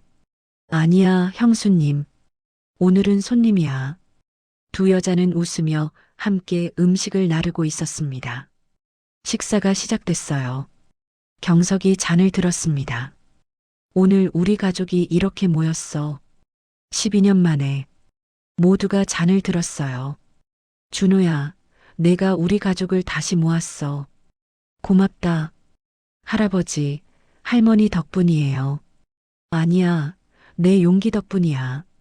경석은 눈시울을 붉혔습니다. 그리고 태시가 미안하다. 아버지가 너를 못 믿어줘서. 경석은 하늘을 보며 말했어요. 하지만 내 아들은 훌륭하게 자랐어. 자랑스럽게 생각해.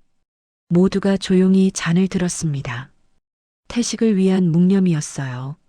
식사 후 준호와 태미는 베란다로 나왔어요.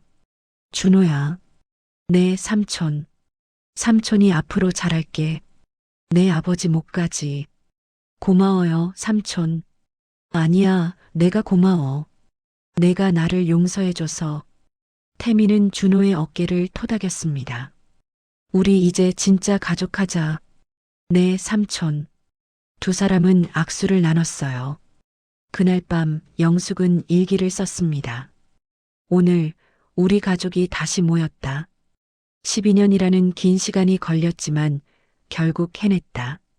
태시가 내 아들이 내 꿈을 이뤘어. 자랑스럽지? 엄마도 자랑스럽단다. 영숙은 펜을 놓고 창밖을 바라봤어요. 별이 유난히 밝게 빛나고 있었습니다. 마치 태식이 미소 짓는 것 같았어요. 3개월이 흘렀습니다. 세림 로지스틱스는 새로운 모습으로 변하고 있었어요. 준호는 전략기획실장으로서 회사 곳곳을 돌아다니며 직원들의 목소리를 들었습니다. 특히 현장 노동자들의 처우 개선에 힘썼어요. 실장님, 이렇게까지 신경 써주시다니 감사합니다. 항만 노동자 대표가 준호에게 인사했습니다. 당연한 일이에요. 저도 여기서 일했으니까요. 준호는 웃으며 대답했어요. 회사 분위기도 많이 달라졌습니다. 투명 경영이 자리 잡았고 직원들의 만족도도 높아졌어요. 주가도 서서히 회복되고 있었습니다. 어느 날 오후 경석이 준호를 회장실로 불렀어요. 할아버지, 부르셨어요? 응, 앉아라. 경석은 준호를 소파에 앉게 했습니다. 준호야, 내가 3개월 동안 정말 잘해줬어. 아직 부족한 게 많아요. 아니야, 충분해. 이제 너한테 회사를 맡기고 싶어. 준호는 깜짝 놀랐어요. 벌써요? 그래, 나는 이제 진짜 은퇴할 거야. 너랑 할머니랑 여행이나 다닐까 해. 경석은 미소 지었습니다. 할아버지, 다음 주 주주총회에서 너를 정식 대표이사로 선임할 거야. 제가 준비가 됐을까요? 됐어. 내 옆엔 태민이도 있고 무엇보다 할머니가 있잖아. 경석은 창밖을 바라봤어요. 사실 이 회사를 여기까지 온 건 할머니 덕분이야. 할머니요? 그래, 30년 전 회사 세울 때도 이번에 위기에서 구할 때도 모두 할머니였어. 경석의 목소리에 감사가 묻어났습니다. 난 평생 할머니 뒤에서만 계시는 줄 알았는데 알고 보니 할머니가 우리를 지키고 있었어. 준호는 고개를 끄덕였어요. 할아버지, 할머니한테 잘해드려야겠어요. 그럼 이제부터라도 제대로 해야지. 다음 주 주주총회 날. 대회의실에는 주주들과 임원들이 모여 있었어요. 경석이 단상에 올랐습니다. 오늘 저는 중요한 발표를 하겠습니다. 모두가 경석을 주목했어요. 저는 회장직에서 물러나겠습니다. 회의실이 술렁거렸습니다. 그리고 제 손자 윤준호를 차기 대표이사로 추천합니다. 박수가 터져 나왔어요. 준호가 단상으로 올라갔습니다. 감사합니다. 제 아버지가 못다한 일을 제가 이어가겠습니다. 준호의 목소리는 떨렸지만 힘이 있었어요. 그리고 이 자리에서 특별히 감사드릴 분이 계십니다. 준호는 객석을 향해 고개를 숙였습니다. 할머니, 박영숙 여사님께 감사드립니다. 영숙이 객석에서 일어났어요. 할머니가 없었다면 저는 여기 서 있지 못했을 겁니다. 준호의 눈에 눈물이 맺혔습니다. 할머니는 평생 가족을 위해 희생하셨어요. 하지만 한 번도 자신을 내세우지 않으셨죠. 영숙도 눈물을 흘렸어요. 이제는 할머니가 인정받아야 할 때입니다. 준호는 서류 하나를 꺼냈습니다. 오늘부터 할머니를 명예이사로 모시겠습니다. 회의실에 박수가 쏟아졌어요. 영숙은 놀란 표정으로 준호를 바라봤습니다. 경석이 아내에게 다가갔어요. 여보, 당신 자격이에요. 받으세요. 여보, 미안하오. 평생 당신을 뒤에만 세워놔서. 경석은 아내의 손을 잡았습니다. 영숙은 눈물을 닦으며 단상으로 올라갔어요.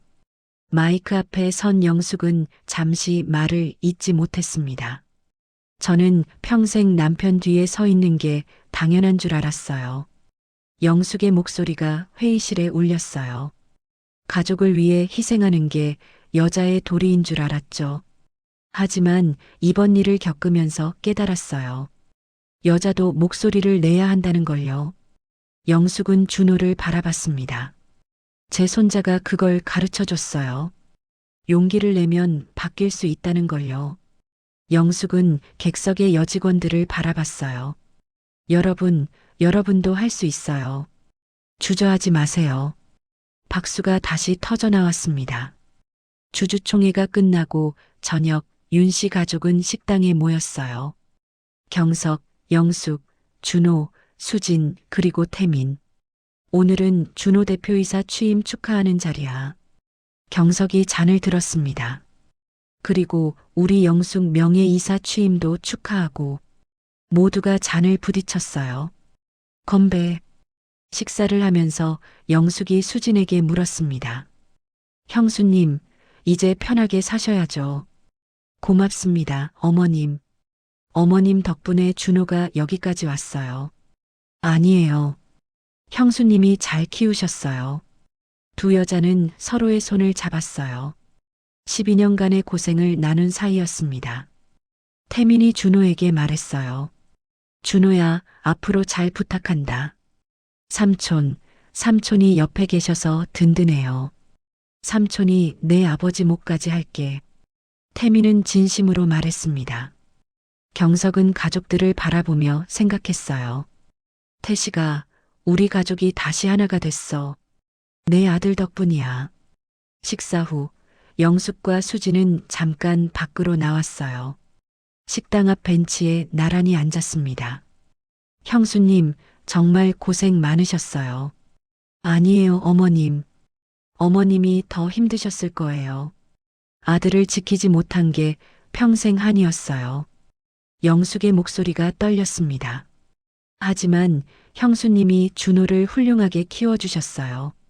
어머님이 몰래 도와주셨잖아요. 수진도 눈물을 글썽였어요.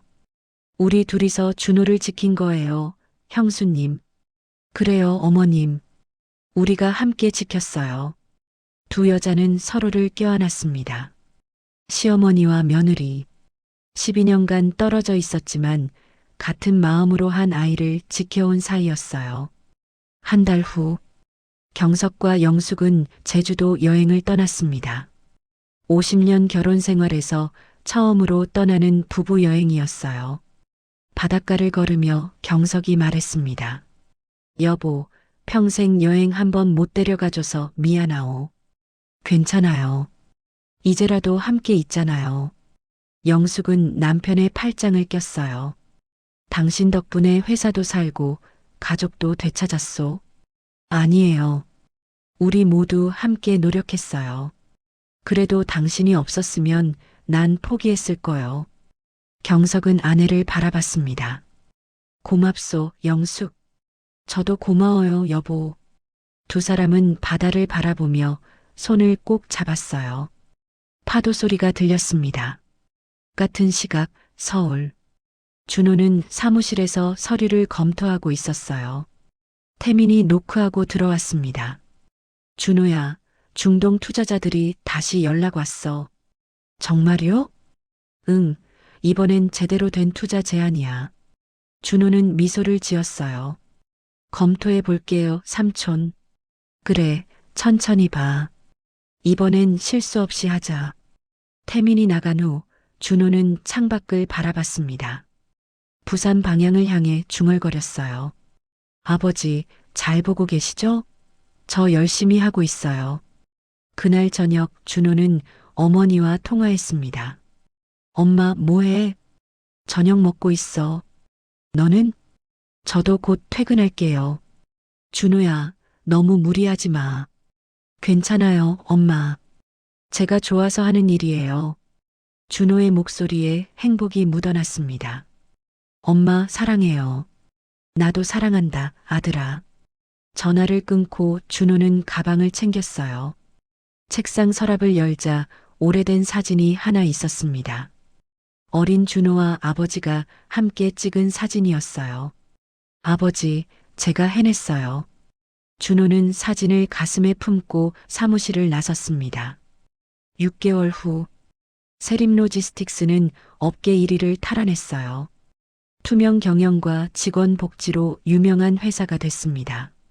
준호는 젊은 CEO로 주목받았어요. 하지만 교만하지 않았습니다. 매주 한 번씩 항만 현장을 방문했고 노동자들과 함께 밥을 먹었어요. 실장님, 아니 대표님, 정말 다르시네요.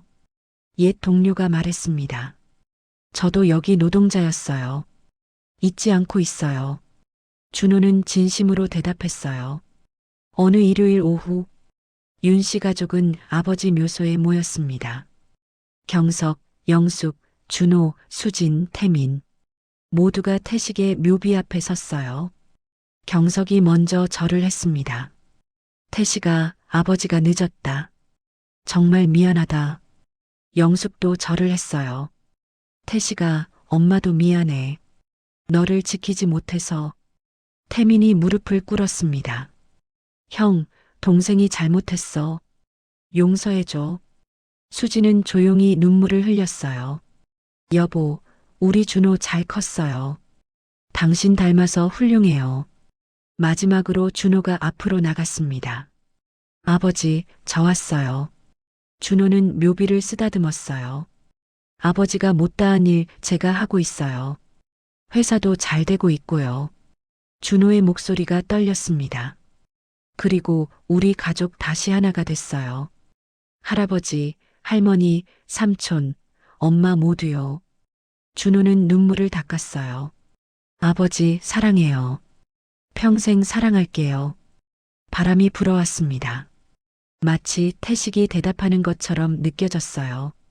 묘소를 내려오면서 영숙이 말했습니다. 이제 태식이도 편히 쉴 수 있을 거야. 그러게요, 어머님. 수진이 대답했어요. 경석이 뒤에서 가족들을 바라봤습니다. 태식아, 내가 남긴 가족이 이렇게 단단해. 자랑스럽겠지? 그날 저녁 윤 씨 집 거실. 영숙은 부엌에서 된장찌개를 끓이고 있었어요.